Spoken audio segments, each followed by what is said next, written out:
আজকে আম পান্না করব। এই যে আমগুলো সেদ্ধ করে নিয়েছি, এটাকে মিক্সিতে দিয়ে করব। আর এখানে চিনি নিয়েছি, এখানে বরফ আছে, এখানে বিট নুন আছে, আর এখানে দেখো একটু জিরে গুঁড়ো আছে। আর এই গ্লাস রেখে দিয়েছি, মিক্সিতে দিয়ে দেবো, দিয়ে এটাকে একটু করে নেবো।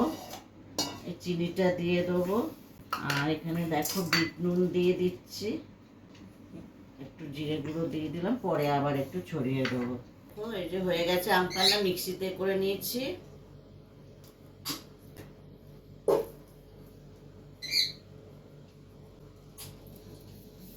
আম পান্না রেডি, দারুণ হয়েছে। দেখো একটু বরফ দিয়ে দিচ্ছি।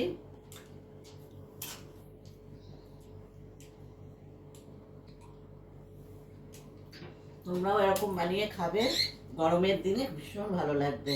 চলো টাটা।